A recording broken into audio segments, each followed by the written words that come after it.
Dear participants, experts, ambassadors, let me say a few words on the topic. Today, the entire transatlantic community faces a complicated international situation, which it has not faced probably since the fall down of the Soviet Union and the end of the Cold War more than 20 years ago. However, we should also look at the crisis in the Ukraine as an opportunity, not only for the resolution of the current Ukrainian and Russian conflict, but also for either convincing or pushing Russia towards the country's democratization. This in turn should inevitably open the whole range of the new opportunities for the world peace, Europe, Russia, and the rest post-Soviet regions, including the areas of frozen conflicts in Georgia, South Ossetia, and Abkhazia, as well as in Moldova's Transnistria. The chance of solving all these geopolitical puzzles in Crimea and eastern Ukraine, Georgia and Moldova, as well as in Russia itself, lies, of course, mainly in Russia, in changing the Russia's political course. Almost 100 years ago, as you know, in October 1917, Russia, which so poor was a member of the elite club of European large countries, turned away from the democratic path of development, which has only started in February Revolution 1917. And then, democratic time, it was beginning of 90s. We, the transatlantic community, therefore somehow should find ways of bringing Russia back to the democratic club of European countries. So Mr. Putin should better stop daydreaming about building the equivalent of the Soviet Union. Instead, he should consider democratizing Russia. Nobody says, and all we understand, that changing Russia can be easy. Or even the democratization of Russia would have been an easy partner to deal with if the second post-Soviet democratization of Russia would eventually happen.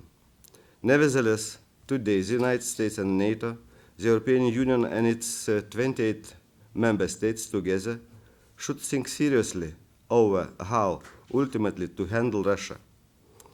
In the 21st digital age, it is just a bizarre that Russia is still undemocratic. With Russia and its political elite, we should be pragmatic but optimistic, calculated but wise, not naive but courageous. Ladies and gentlemen, we know that the common efforts are needed here. I'm very happy that Ukraine has made ever large transatlantic community united and consolidated. This fact brings a lot of optimism and builds a solid basis for our success in pushing Russia for democratic reforms and changing the balance of power in the region surrounding Russia. Let me remind what the situation was in our bilateral relation with Russia. Mr. Kubilis, Mr. Dominguez, they remember that 10 years ago, we had many conferences with Russians, at least democratic politicians, Nemtsov, Hakamada. There was some funds which was provided Mr. Khodorkovsky. We had quite good relations and discussions. By the way, Lithuania had a very unique interparliamentary body. It was Lithuanian Parliament, Lithuanian Seimas, and Russian Duma commission, which was working and resolved a lot of issues. Today, we have not a partners in Kaliningrad, for example, because there is no any democratic elected parliamentarians or governor of this region. So, but despite that fact that it's a very difficult situation, we have to think about that. I'm also glad that in this international conference, individuals from the various regions in the world are represented. Here we are also looking for the solution to current situation in Ukraine and in other areas of frozen conflicts. Dear participants, I wish good discussion in this conference, and thanks again for invitation. And good luck, and please find some decisions what we have to do. But again, I'd like to say that good news today is that we are discussing. Good news is that NATO and I believe also European Union more consolidated, and it shows that 2 days ago we had here in Lithuania speaker conference. Speakers conference. There was 28 countries, of course, European Union countries, plus five candidate countries to the European Union, and 5 countries, Eastern Partnership countries.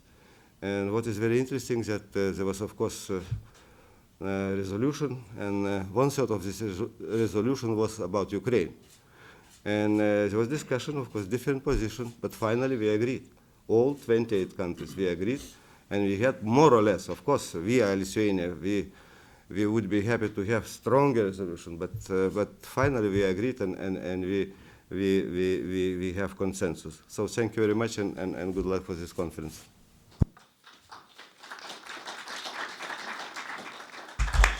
Thank you very much, and I call for the next welcome word Mr. Azay Guliev, the Chairman of the Council on State Support and NGO under the auspices of the President of the Republic of Azerbaijan and a Member of Parliament of Azerbaijan. Thank you very much. Dear Vice Speaker, dear Members of Parliament, dear Honorable Ambassadors, ladies and gentlemen. First of all, I'd like to express my gratitude to the Institute of Democratic Politics and Mr. Mantas Adamanos for organizing this important event and bringing to the audience of Litva to discuss about the protracted or unresolved conflicts in the area of former Soviet Union. Of course, if you look at the topic and the title of the conference, it is about the frozen conflict. I think it should be a little bit different because this is not the actually frozen conflict, it is unresolved or protracted conflicts. If you look at the example of Azerbaijan, Armenia-Azerbaijan, Nagorno-Karabakh conflict, you can easily see that almost every day or every week there is a break of ceasefire regime, as well as a number of people, innocent people, are dying in the contact line of this area. This is why I think it would be just to talk about the unresolved protracted conflicts. Dear colleagues, of course, we know that today, unfortunately, 3 countries, Republic of Azerbaijan, Moldova, and Georgia, and now we see that another, our Eastern Partnership partner, Ukraine, also joined to the list of countries whose territory are occupied or have been occupying for many years. And unfortunately, if you look at the picture, we can easily see that over 70 million people, at least in 3 countries, are suffering from the war. And they affected all these consequences of the conflict. And also, we can easily see that the members of 3 United Nations have faced it with the problem of territorial integrity. The significant part of 3 countries are under the occupation for 20 years. Dear ladies and gentlemen, taking into account that we will have the 3 different experts and we will have the 3 different presentations concerning the all 3 the conflicts, I would prefer to a little bit focus on Armenia, Azerbaijan, and Nagorno-Karabakh conflicts, and try to explain and to try to bring your attention to the 3 major problems that could lead to the settlement of the Nagorno-Karabakh conflict, and they have some concrete result for that. First of all, for those who doesn't know, the international mediation about Nagorno-Karabakh conflict, I would say that there is a Minsk group established by OSCE in 1992. This Minsk group consists of 11 members countries, as well as there is a platform called the co-chairs of Minsk group, which is let's say, hidden by the United States of America, France, and Russia. This Minsk group has initiated certain proposals for the last 20 years. Unfortunately, none of them was realized in practice. If you look at the major problems, I could underline in such a way. The first problem is existing status quo now in the region and therefore the Nagorno-Karabakh conflict. I hope that everybody should agree that no peace, no war regime is not acceptable. Status quo should be changed as soon as possible. But in order to change the status quo, of course, there should be concrete progress. Particularly, the conflict should be resolved within the territorial integrity and sovereignty of the country involved. As you may know, there are four resolutions of the Security Council of United Nations, which immediately demand the withdrawal of Armenian military forces from occupied territories. I think now this is a time for international community to express political willingness and make the decisive decisions in order to succeed the implementation of those the resolution that was adopted by different international community. As I told you, there was a number of proposals. The latest proposal was called the Madrid Principle, in other words, the updated Madrid Principle, which was submitted to the sides a few years ago, and Azerbaijan has declared its readiness to continue further on the negotiations, including to start drafting the comprehensive peace agreement. Such a comprehensive peace agreement will envisage implementation of practical measures where every step will dictate the next one and will be based on certain timeframes and the preceding elements. It will include the withdrawal of Armenian troops from the 7 occupied districts surrounding Nagorno-Karabakh, providing security guarantees for the population, accompanied by reopening of borders as well as communications, and gradually bringing both Azerbaijani and the Armenian community together and much more closer. These steps will allow accommodating concerns of interest of two sides, also setting them in one consistent process, monitored, assessed, and guided on a regular basis by the international community. The progress of the negotiation efforts depends on whether Armenia is really ready or sincerely willing to change the existence today's status quo for reaching durable peace, security, and sustainable development, not only in the region as well as in its own country. But unfortunately, Armenia rejected this proposal.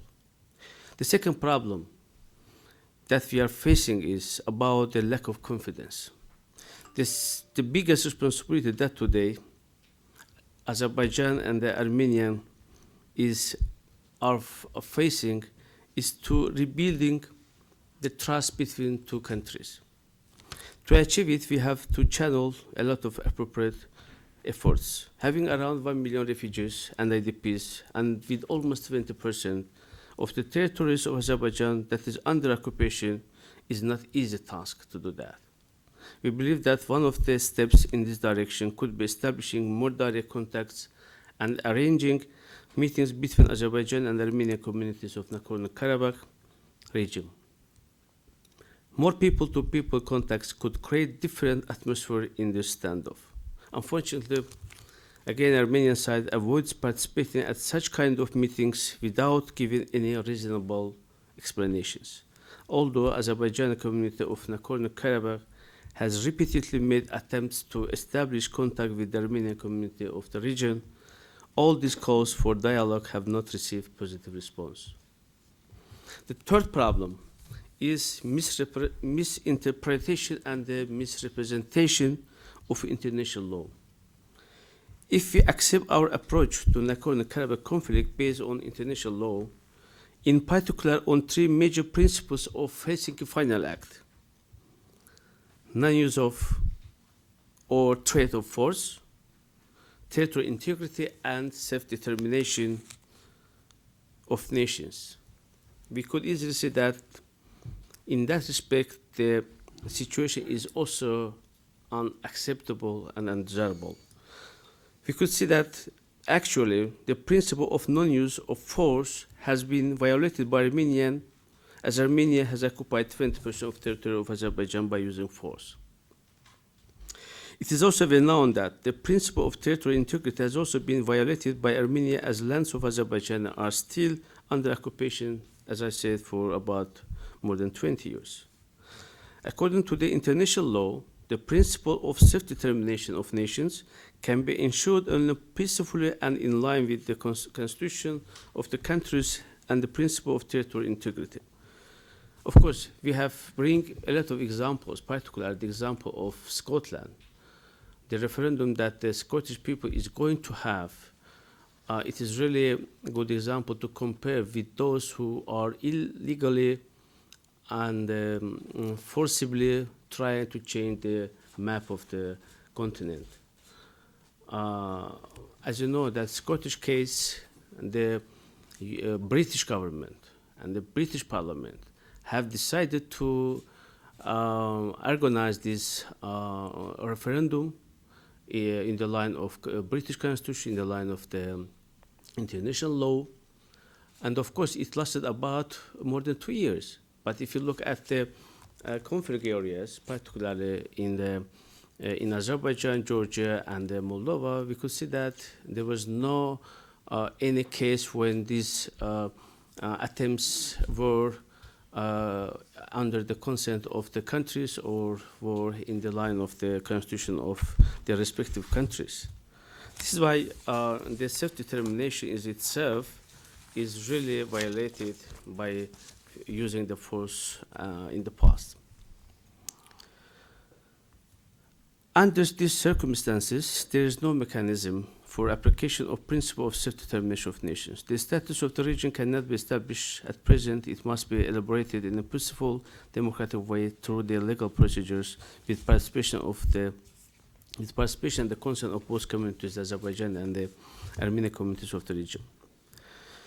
Having analyzed all these issues and having just a look at the nature of the conflicts, we could easily say that, unfortunately, the tools that we are using in order to resolve this conflict is not workable. If we just say that what type of tools is really, let's say, applicable, if we just calculate, for example, one of them is the negotiations, another one is the using the military forces, and third one is the forcing Armenia or any other violator of the international law to peace. If you ask to my opinion, I would say that I am really not optimistic about the negotiations, because as I said, the last 20 years show that unfortunately Armenia is not ready to handle this issue in peaceful manners. Another option, which is military options, of course, it is not also acceptable, because Azerbaijan is standing for peaceful solution of this conflict, because we do understand that the peaceful solution is the key and the core element of today's political dimension of Azerbaijan, and also the decision that we made. And the last point, last dimension or last thought is about the forcing Armenia peace and using all the leverages or the instruments of international community to achieve the durable peace. I think it should be one of the topics of our today's conference. If other two tools or means are failed to achieve the durable solutions of the conflict, then what we should do? Either any other possibility to do that, or I think it is a matter of maybe our distinguished experts to sing out, maybe elaborate some proposal, and also taking into account that Lithuania is the member of European Union, and also nowadays includes in Troika. Maybe it makes a sense just to bring the attention to the attention of the European Union and the other international stakeholders about the real situation.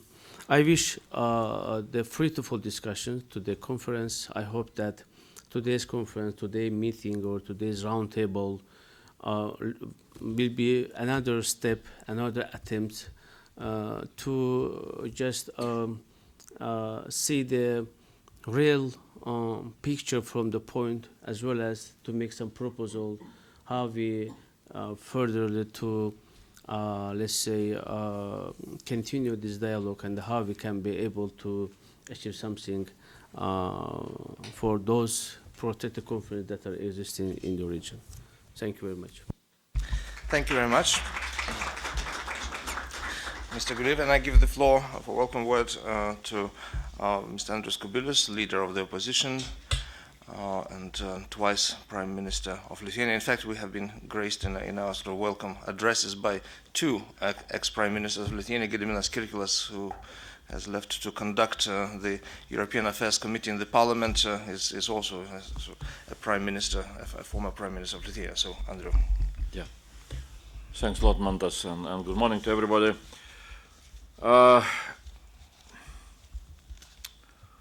After the last speech, I'm in some kind of trouble, feeling that I'm not such a big expert to speak in such a detail about any of the so-called frozen conflicts. So my remarks would be much more simple, and in some way repeating what my good friend and an opponent, Gediminas Kirkilas, was speaking about. I think that I would start from some more general question. When we were speaking about frozen conflicts in our region, perhaps, I guess, we're using wrong terminology. It's my feeling. When we're speaking about frozen conflicts in Azerbaijan, so it looks like that we're speaking about really the conflict in between of Azerbaijan and Armenia. When we're speaking about Georgia, so it looks like that we are speaking about conflict in between of Georgia and Abkhaz people, or people who are living in Abkhazia and South Ossetia. When we're speaking just now about possible frozen conflict, new conflict, Crimea, so it looks like that we shall speak about conflict in between of Ukraine and local people who are living in Crimea. So something wrong. I'm feeling something wrong. And so something wrong with the terminology and now understanding. So my terminology would be a little bit different when we're looking into all that picture in our region. So I would like to speak about not a frozen conflict, but about frozen, I would say, frozen fortifications of empire, which is collapsing and retreating. That is what we see in those, what we are speaking about in our frozen conflicts. Russian Empire started to collapse and retreat back in 1990s, and instead of living in an orderly way, all that territory, it decided to use opportunities and to create some kind of frozen fortifications for which can be used for different purposes. So and when we are trying to find a solution to frozen conflicts, and when we are trying to speak about all the different arrangements, Minsk Group, Paris Group, or some other groups, I don't know even the names.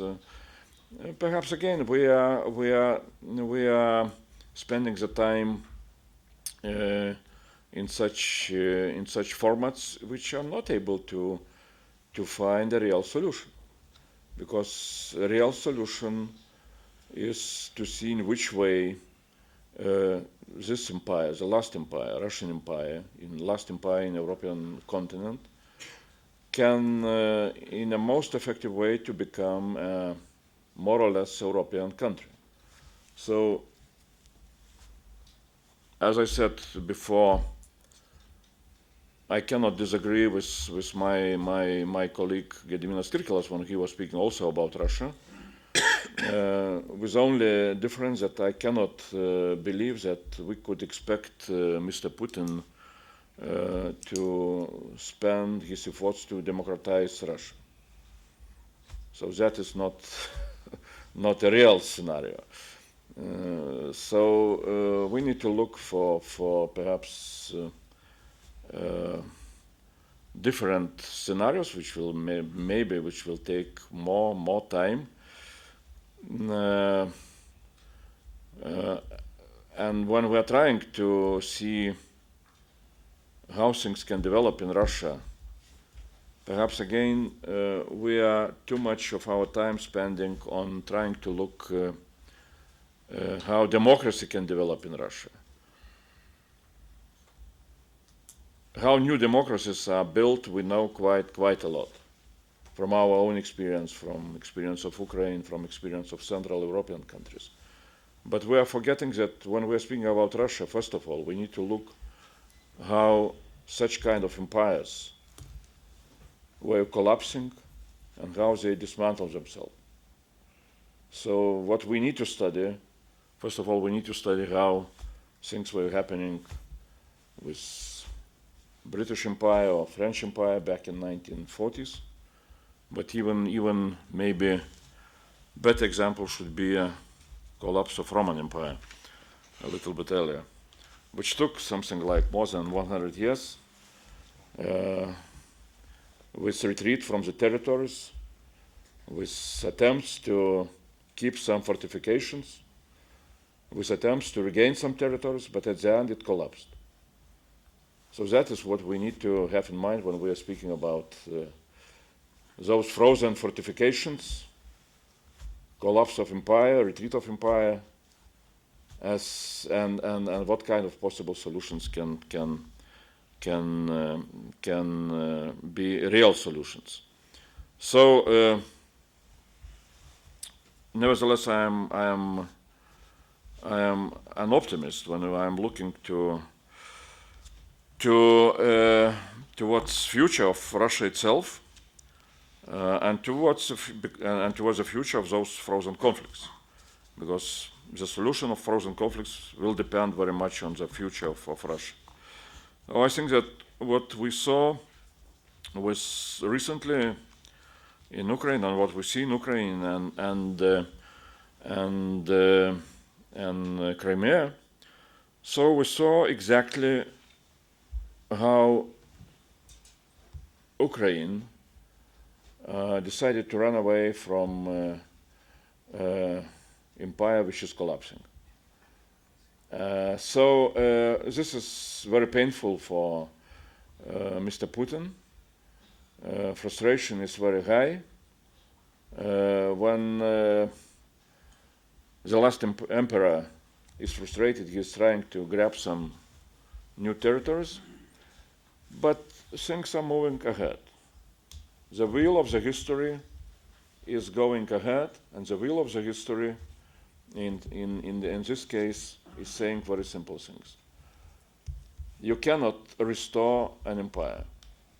You can stop in some way, or you can slow down collapse of empire for some period of time with blood and all the terrible things, but you cannot turn the wheel of the history backwards. So the victory of Maidan was really, I don't know so well the Roman Empire history. Mantas, you know much better which battle we should compare, with Maidan. But there were crucial battles when Roman Empire really started to collapse with the lost battles. So the same, I think, happened in Maidan, and let's hope that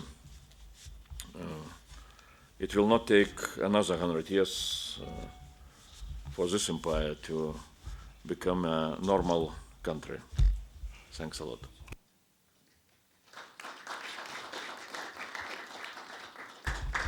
Thank you very much. And now we switch to